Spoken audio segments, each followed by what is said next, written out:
What's the scariest thing that's ever happened to you? When I was 12 or so, my family went camping at a campground in the Shenandoah Valley, not the middle of nowhere but kind of an isolated mountain town. I went to take our dog for a walk out on a trail at the edge of the campground with some pretty dense woods all around. My dog suddenly froze and wouldn't budge. Right as I heard some rustling in the woods behind me, I spun around to see some random, middle-aged guy emerge from the trees and begin to approach me. I was too surprised to really react, and my dog was super old at that point, so he didn't do much other than freeze. Then the guy goes, "Hey, this is going to seem like a weird question, but could you come back to my cabin and help me cut my hair? I can't see the back of my neck and could really use your help." I quickly said something like, "No sorry, my parents are waiting on me for dinner, so I should get going." He just shrugged and walked back into the woods. I made it back to our campsite safely and told my parents. I had thought maybe he was a campground employee, but only after my parents' reaction did I realize how weird the interaction was. They immediately went to the campground staff and told them what happened. They searched the campground, but never found the guy. I still get goosebumps thinking about it. Was already on the worst date of my life with a barely coherent guy who smelled like he hadn't showered in a week. I was dropping him off at his bike after a glass of wine at a fancy wine bar where he knew a guy who wasn't working that night. So guess who has 2 thumbs and paid for both drinks? This guy. Suddenly dude yells, "Look out," and I slam the brakes. I missed getting demolished by inches by a speeding sub blasting through a stop sign and across an arterial road at 70 km/h. I later found out that it crashed into someone's house shortly thereafter. Anyways, I was shaking like a leaf after that. That guy saved both our lives. Wish I could say it was a meet cute, but I never saw him again. In college one weekend, I crashed at a friend's house and woke up early in the morning, 7 AM or so. I decided to walk 5 minutes back to my dorm to get some more sleep in my own bed. As I got close to my dorm, I noticed a man following me. No one else is out walking. He doesn't look college aged either. I start fast walking to the front door. It was after the night security guard, aka paid students, left, so there was no one at the door. I still had to swipe my ID card to get in, and he was very close behind me. I swipe my card, and he sneaks in before the door fully closed and relocked. I bolted up the 1 flight of stairs to my floor, and down a 80-foot hallway to my room. As I fumbled with my keys, I saw the man enter the walkway, looking left and right to see where I went. I slipped in my room and locked my door. I didn't fall back asleep that morning.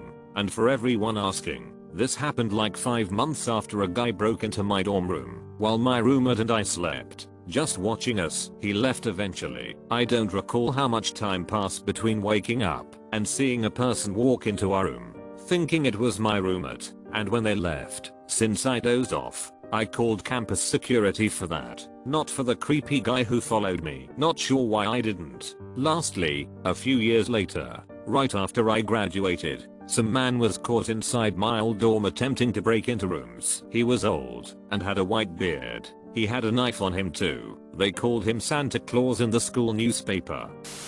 I'm a 21-year-old girl and moved to a new city for college and was trying to make friends. There was a comic book store near my apartment and I signed up for a Dungeons and Dragons group. I used my first name, phone number, and a gamer email address. The store employee and I had some casual conversation on favorite comic book series. We both really liked Batman, so we talked for a good 15 to 20 minutes before I purchased a book with my credit card. Around 9 PM the employee texted me like, "Hey, this is store employee, I really enjoyed talking with you today." I was a little unnerved by this, because the only way he has my phone number was because of the D&D sign up sheet. I didn't really want to respond at first, but I didn't want to appear unfriendly and not be invited to the Dungeons and Dragons group, so I responded, "Yeah, I'm glad to have found comic book store. Can't wait to meet the Dungeons and Dragons group. See ya next time."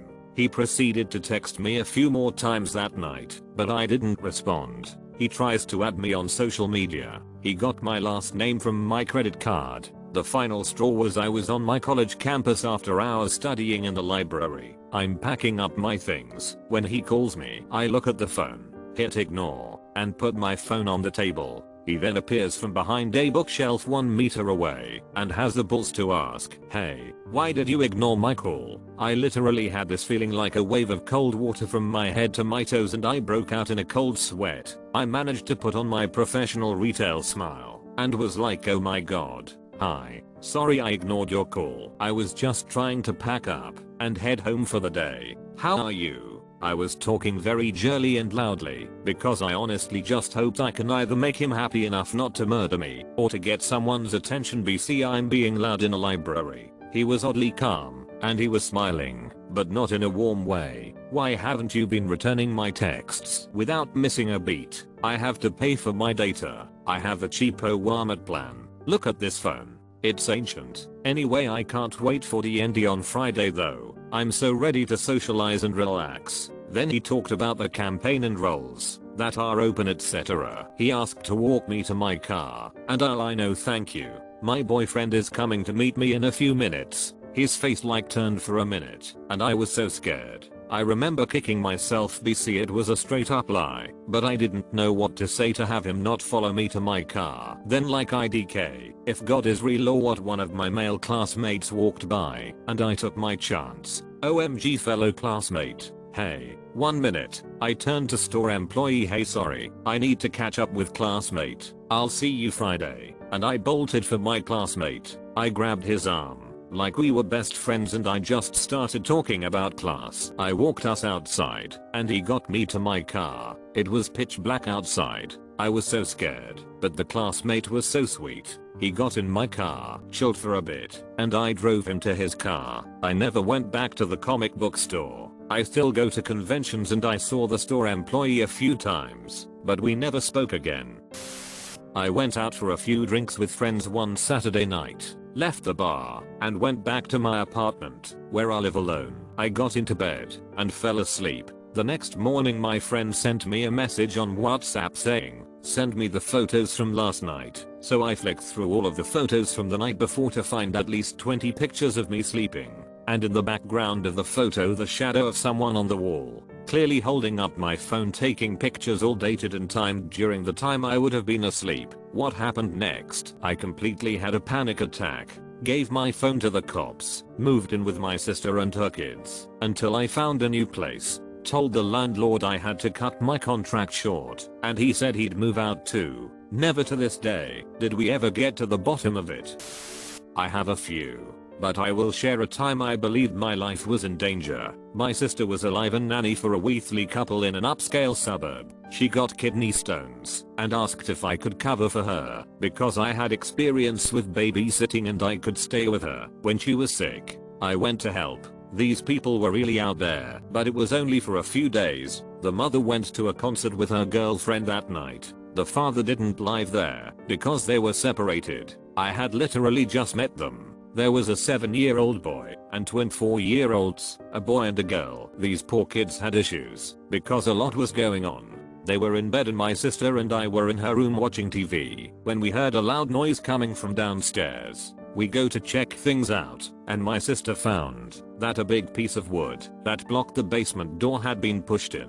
We have the lights on, doors locked, and we call the police. The 7-year-old heard the noise and he was scared. I told my sister to take him upstairs and I would wait for the police. I grabbed a knife for the block and I waited downstairs alone for the police to show up. It took about 10 minutes, but it felt like forever. I'm not a violent person, but all I could think was that there were innocent kids upstairs, and if someone attacked I needed to protect them. The police told us they didn't find anything and left. We couldn't get a hold of either parent this whole time. The next day, I was playing with the kids in the yard. I was pushing the twins on the swings when the 7-year-old said he found something cool and wanted to show me. It was a knife. I asked him if I could please see it. I didn't want to scare him. I take it inside and call the police. Unfortunately, I had to touch it to get it away from the kid. It wasn't a small knife, and it was by the entrance to the basement. They never found the person.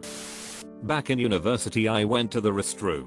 When I came out, there was this guy I'd never seen before waiting in the hall by the women's restroom. He started talking to me as if he knew me and kept asking for help on a specific assignment. I kept telling him that I wasn't in that class while trying to get away. Every time I took a step to the side to walk past him, he would block me and walk towards me, cornering me back into the bathroom with every step. Even though it was broad daylight, I was terrified, and I could tell by his demeanor that something wasn't right. My back was to the bathroom door when he began to pull something out of his backpack. I never saw what it was, because at that very moment another guy walked past and asked if everything was alright, and the first guy left very quickly.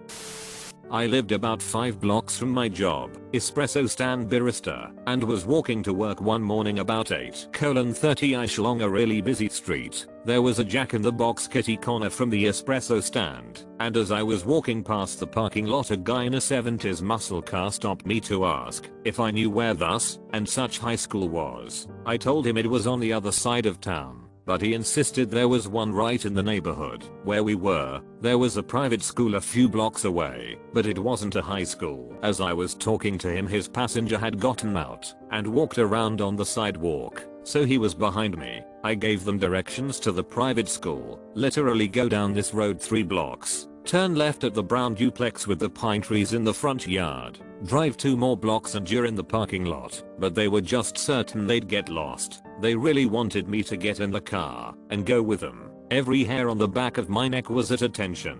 I told them my boss was waiting for me and pointed to where not just my boss stood, but a bunch of the larger guys from the car detailing / windshield installation strip mall were keeping an eye on the situation. I shook as I crossed that street. A couple of the big windshield dudes crossed to meet me, and the guys in the car took off.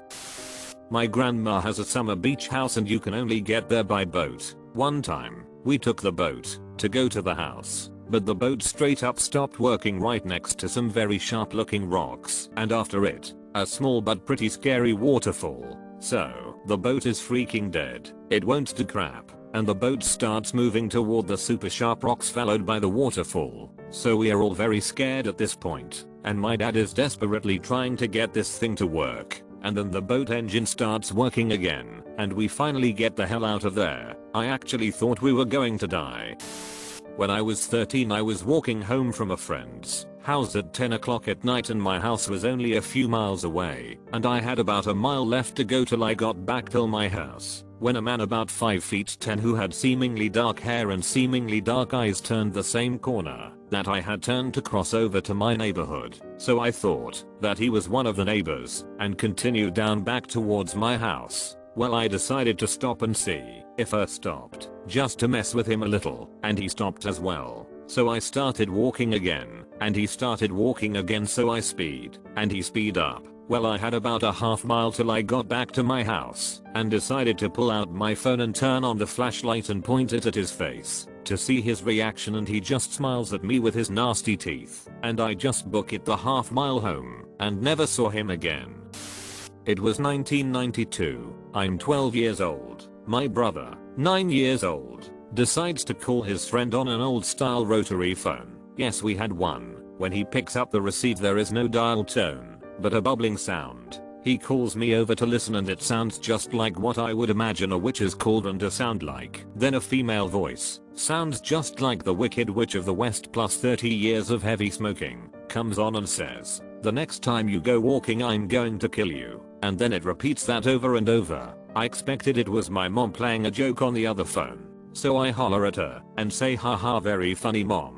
She comes out of her room from putting makeup on, getting ready to go out, when I see her standing in the doorway with my ear still to the receiver and that voice and bubbling. I do one of those Hollywood slow takes and look at the phone, back at her, and throw the receive to the floor and start crying my eyes out. Of course this freaks her out too. This went on for a week. The police couldn't figure out what was happening, and the phone company couldn't explain it either. Best guess was someone was phone freaking us, but we never confirmed it. I never did die, but I stopped walking by myself after that. Still gives me goosebumps. I was snorkeling on the outside of an intercoastal in South Florida. I had no real experience doing it before. There's a big wall of rocks separating the area we were snorkeling and jet skiing in from ships and boats entering and exiting the intercoastal. We climbed up on the rocks for fun, and I had to take off my flippers to do so. I jumped into the intercoastal area, and without my flippers on, I was instantly sucked out into the middle of the intercoastal as a cruise ship was coming through. The details about how close I was to getting hit and exactly how much danger I was in are a bit blurry, but I absolutely thought to myself I could die right now. My friend's dad swooped in on his jet ski and saved me. One night I was walking home from the bus stop, only a straight 3-block walk, and a car that was driving in the opposite direction that I was walking slowed down as it neared me. It was a man who rolled down his window and he was trying to talk to me, trying to get me to come into the car, but I always used to put headphones in my ear and pretend like I'm listening to music to ward off random men. Anywho, I'm on the second block near my house and I peek behind my shoulder to see the same car making a U-turn. I didn't want him to know where I lived, and I was nearing the last block to my house, which had a secret driveway. If I just turned the corner before my block point, I started running, and I turned the corner, but he sped up turned with me. All of a sudden someone shouted my name across the street, and it was my mom. 0.0. When I tell you, that man sped away so fast. Had a few, I was so scared, and she was asking me why would I turn the corner, and I was asking her why. Are you randomly outside in the middle of the night? She said something told her to go outside and meet me as I was walking home. I'm a 19-year-old college girl at South Plains College in Liverland, Texas, 1973. It was a cowboy college, and I had my horse there with me, barn on campus. Though I rode an English saddle, I was training for an endurance ride, had ridden Julia hard, and was walking back to the bar to cool her off. I was in the middle of a cotton field on the turn row, kicked my feet out of the stirrups, reins on her neck, arms folded across my chest. She was walking along very relaxed, head down and bobbing. When she lifted her head and looked behind us, I picked up my reins and stirrups and turned around in the saddle, and right behind me was powder blue Rambler car with 2 men in it. Looked like drunk scruffy painters, if you can visualize. I leaned forward in my saddle and we took off like a shot. Ran all the way back to the barn with them chasing me. When I got to the barn, some other male students were there, and I told them what happened and could they stay until I had walked my horse cool. For those that don't know, you do not water a hot sweaty horse. It will founder them and cripple their feet. They stayed while I cooled Julia, and we watched as they drove around campus looking. When Julia was put up, we all waited until the car was hidden by buildings, and then we all jumped in our cars and scattered. I went straight to my dorm and hid. Never saw them again. Years later, 2 mass murderers were arrested. Henry Lee Lucas and Otis Toole. It was them, and my blood ran cold. At this time they were in Ringgold, Texas, and murdered a woman there. Also drove a powder blue Rambler. Henry was an excellent mechanic and could make an engine purr. The reason he go so close to us, had he known much about horses, he would have honked the horn before Julia saw him. She would have jumped, and I would have rolled right off of her. He was close enough I would almost hit the hood of the car. My beloved Julia saved my life that day. My mother developed cancer the next year and died, and I have thought often of how it would have destroyed my father to lose his wife and oldest daughter. From that day forth I want to know where my enemy is and what he is doing, wherever and whoever I perceive him to be. Stay safe out there.